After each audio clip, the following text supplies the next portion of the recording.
Good morning. आज हम देखेंगे रिकार्डो के तुलनात्मक लागत सिद्धांत की व्याख्या। इससे पहले हमने देखा था रिकार्डो के सिद्धांत की मान्यताओं में आपने देखा था कि रिकार्डो 2x2x1 मॉडल की बात करता है, अर्थात 2 देश, 2 वस्तुएं और 1 साधन श्रम। ये बताता है कि उत्पादन का केवल एक ही साधन होता है। तो इसको आप यहाँ इस तालिका में देख सकते हैं। ये उत्पादन की जो श्रम लागत है उसको श्रम घंटों के रूप में मापता है। जिसे यहाँ इस तालिका में देश ये है, वो एक्स वस्तु के उत्पादन करने के लिए उसे 12 श्रम घंटों की आवश्यकता है। मतलब एक श्रम 12 घंटे काम करे, जबकि वाई वस्तु को उत्पादन करने के लिए उसे 10 श्रम घंटों की आवश्यकता है। बी देश को वस्तु एक्स को उत्पादित करने के लिए 16 श्रम घंटों की आवश्यकता है, जबकि वस्तु वाई को उत्पादित करने के लिए 12 वस्तु श्रम घंटों की आवश्यकता है।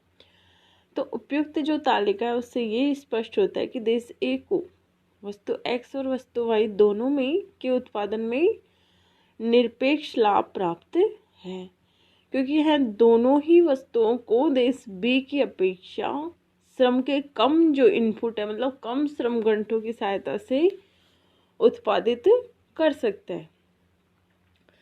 परंतु अगर अपन सापेक्ष रूप से देखें तो जो एक्स है देश ये है, उसको वस्तु एक्स के उत्पादन और निर्यात में वस्तु वाई की अपेक्षा तुलनात्मक लाभ अधिक है।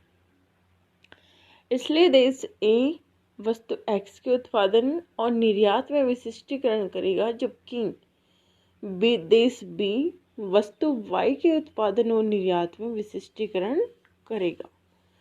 इसको आप लागतों के तुलनात्मक अंतरों से माप सकते हैं। इसमें इसका जो सूत्र है मापने का वो है A1/A2 is less than A3/A4 is less than 1। तो यहाँ A1 क्या है आप देख सकते हैं, A1 है 12, मतलब देश ए के द्वारा वस्तु एक्स को उत्पादित करने की श्रम लागत, जबकि A2 है वस्तु एक्स को उत्पादित करने की देश बी की श्रम लागत, और वो कितने है 16। A3 है वस्तु वाई को उत्पादित करने की देश ए की श्रम लागत, जबकि A4 है देश बी की वस्तु वाई को उत्पादित करने की श्रम लागत। तो ये आप देख सकते हैं कि अगर बराबर जो A1 A2 है, मतलब देश ए में श्रम लागत दोनों वस्तुओं की, देश ए में दोनों वस्तुओं के उत्पादन की श्रम लागत देश बी में दोनों वस्तुओं के उत्पादन की श्रम लागत से कम है, और देश बी में दोनों वस्तुओं के उत्पादन की श्रम लागत 1 से कम है। तो इसका तात्पर्य क्या है कि देश ए को वस्तु एक्स के उत्पादन में तुलनात्मक लाभ प्राप्त है, जब इसलिए वह क्या करेगा कि वस्तु एक्स के उत्पादन और निर्यातों में विशिष्टीकरण प्राप्त करेगा। मतलब वह वस्तु एक्स का उत्पादन और निर्यात बढ़ाएगा, और वाई वस्तु को वह देश बी से आयात करेगा। व्यापार से लाभ आप देख सकते हैं कि मतलब जो दोनों देश है उनको व्यापार से क्या लाभ प्राप्त हो रहा है। तो इसके लिए आप देखेंगे कि पहले जो उनका अंतर्राष्ट्रीय अगर व्यापार नहीं होता है, अंतर्राष्ट्रीय व्यापार न होने की स्थिति में अगर वो एक्स वस्तु के उत्पादन के लिए वाई वस्तु की कितनी इकाइयाँ छोड़ते हैं, या वाई वस्तु के उत्पादन के लिए एक्स वस्तु की कितनी इकाइयाँ छोड़ते हैं, ये अपन देखेंगे। व्यापार से लाभ, तुलनात्मक लागत नियम या कंपैरेटिव कॉस्ट थ्योरी यह बताता है कि जब तक दो देशों में लागत अनुपात लागत अनुपात मतलब दो देशों का लागत अनुपात, देश वस्तु x का श्रम लागत अनुपात और वस्तु y का श्रम लागत अनुपात, और इज इक्वल टू मतलब बराबर है दूसरे देश की दोनों वस्तुओं की श्रम लागत अनुपात की। तो उन्हें व्यापार से कोई लाभ प्राप्त नहीं होता है और वो ट्रेड नहीं करेंगे। मतलब दो देशों के बीच में ट्रेड कब होगा, जब उनके तुलनात्मक जब उनके तुलनात्मक लागतों में अंतर होगा। तो आप यहाँ देखा आपने ऊपर तुलनात्मक लागतों में अंतर था। अगर ये अंतर दोनों में समान होता तो दोनों को लाभ प्राप्त नहीं होता और वो ट्रेड नहीं करते। अंतर्राष्ट्रीय व्यापार न होने की स्थिति में दो देशों में x और y के बीच घरेलू विनिमय अनुपात इस प्रकार था। मतलब देश A x की एक इकाई के बदले में y की 1.20 इकाइयाँ या x की एक इकाई प्राप्त करने के लिए उसको y की 1.20 इकाइयाँ छोड़नी पड़ रही थी। ठीक है, जबकि देश V का जो घरेलू विनिमय अनुपात है उसमें यह है कि y की एक इकाई तो उत्पादित करने के लिए उसे x की 0.75 इकाई या x की 0.75 इकाई उत्पादित करने के लिए उसे y की एक इकाई छोड़नी पड़ रही थी। यदि व्यापार आरंभ हो जाता है दोनों देशों के बीच में तो क्या करेगा कि जो वस्तु देश A है वो x के उत्पादन में विशिष्टीकरण करेगा और देश B y के उत्पादन में विशिष्टीकरण करेगा, और दोनों देश A तो देश B से y का आयात करेगा जबकि देश B देश A से x का आयात करेगा। तो दोनों देशों की जो अंतर्राष्ट्रीय विनिमय अनुपात होगा वो क्या होगा, x की एक इकाई बराबर y की एक इकाई, है ना। यदि व्यापार आरंभ हो जाता है तो दोनों देश x की एक इकाई का y की एक इकाई के साथ विनिमय करने को तैयार हो जाते हैं। तो देश A के लिए वस्तु x की प्रत्येक इकाई के कारण y के 0.20 इकाई के समान लाभ प्राप्त होता है।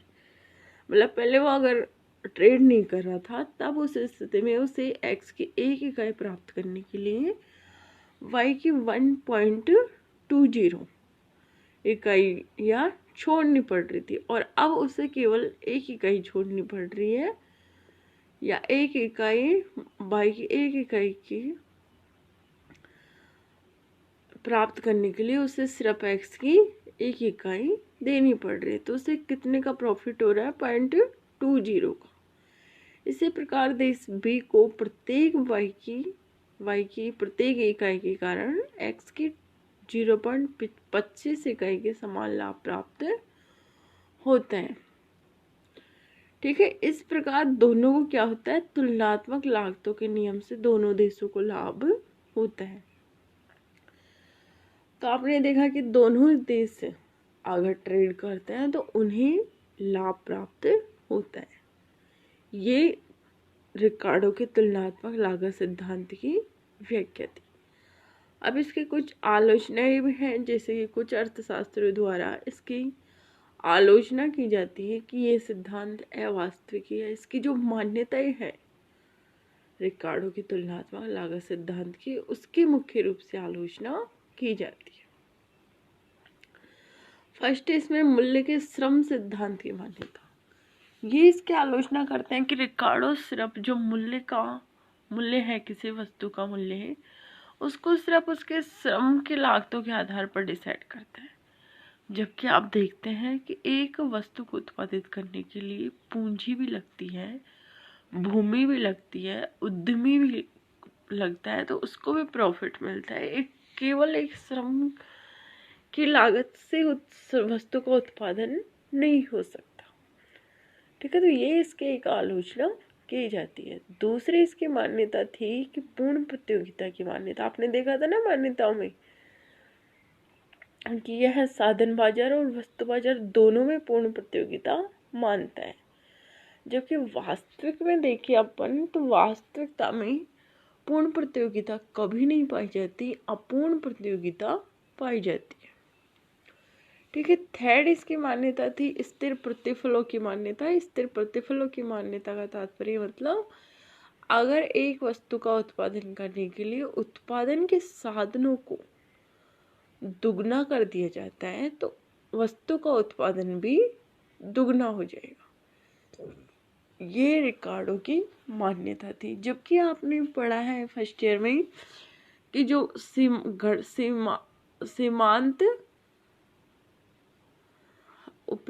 सीमांत हास नियम, उत्पत्ति का हास नियम या घटते प्रतिफल का नियम, वो क्या कहते हैं कि आप जैसे जैसे श्रम की मात्रा बढ़ाते जाएंगे उससे प्राप्त होने वाला सीमांत उत्पादन कम होता जाएगा।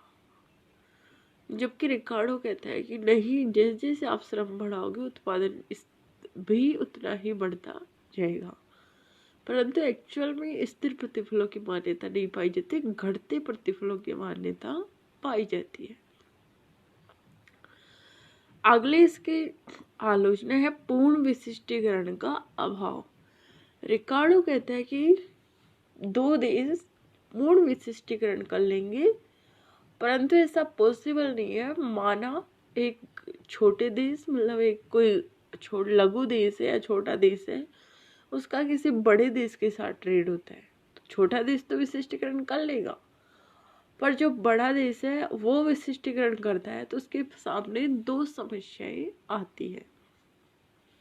फर्स्ट, अगर वो विशिष्टीकरण करता है या अगर छोटा देश विशिष्टीकरण करता है, जब भी जो बड़ा देश है उसकी पूरी डिमांड फुलफिल नहीं होगी, और अगर बड़ा देश विशिष्टीकरण करता है तो उसके यहाँ क्या होगा, उत्पादन आधिक्य की स्थिति हो जाएगी, क्योंकि जो छोटा देश है वो उसके संपूर्ण सामग्री को या संपूर्ण उस वस्तु के उत्पादन को नहीं खरीद पाएगा, क्योंकि उसकी इतनी आवश्यकता ही नहीं है। इसलिए कोई भी दो देश पूर्ण विशिष्टीकरण अगर लघु देश और बड़े देश में है तो बड़ा देश भी पूर्ण विशिष्टीकरण नहीं कर पाएगा। वहाँ सिर्फ वस्तु में उत्पादन में आंशिक विशिष्टीकरण होगा। अगली इसकी एक मान्यता थी श्रम की गतिशीलता। इसकी भी आलोचना की जाती है। रिकार्डो कहते हैं कि देश के अंदर श्रम एक उत्पादन से दूसरे उत्पादन में जा सकता है या एक उद्योग से दूसरे उद्योग में जा सकता है, परंतु देश की सीमाओं के बाहर वह नहीं जा सकता। मतलब इसने बिल्कुल गतिहीन माना था उसको, तो ऐसा पॉसिबल नहीं है प्रेजेंट में। या आप देख रहे हैं कि जो श्रमिक है वो दूसरे देशों में भी जाते हैं। तो इस प्रकार ये इनकी कुछ आलोचनाएं थी। इनका जो विस्तृत है ये आप कर लेना, मैंने बता दिया, समझा दिया आपको, तो आप ये लिख लेना। ठीक है, अब इसके निष्कर्ष के रूप में आप देख सकते हैं कि अनेक आलोचनाएं है इसकी, जैसा कि आपने देखा। परंतु क्या इस सिद्धांत का क्या इसलिए बिल्कुल ही महत्व नहीं है? नहीं, महत्व है। पहले जो महायुद्ध हुआ था उससे समय तक तो क्लासिक तुलनात्मक लागत सिद्धांत अंतरराष्ट्रीय व्यापार की सबसे स्पष्ट और विस्तृत रूप से प्रसिद्ध व्याख्या रही थी। इसके अलावा जो मैकडुगल नामक एक अर्थशास्त्री था ना, उसने मतलब इसके आधार पर क्या किया, प्रैक्टिकल किया था। तो उसने पाया कि यह सिद्धांत काफी हद तक देशों की जो स्थिति है उसको बताने में सहायक है। तो इसका महत्वपूर्ण स्थान है, और यह महत्वपूर्ण है क्योंकि इसी के आधार पर जो आधुनिक सिद्धांत है उनका विकास हुआ। ठीक है, ये था रिकार्डो का तुलनात्मक लागत सिद्धांत। इसके बाद में आप देखेंगे कल हेबलर का अवसर लागत सिद्धांत, अपॉर्चुनिटी कॉस्ट थ्योरी। ठीक है, धन्यवाद।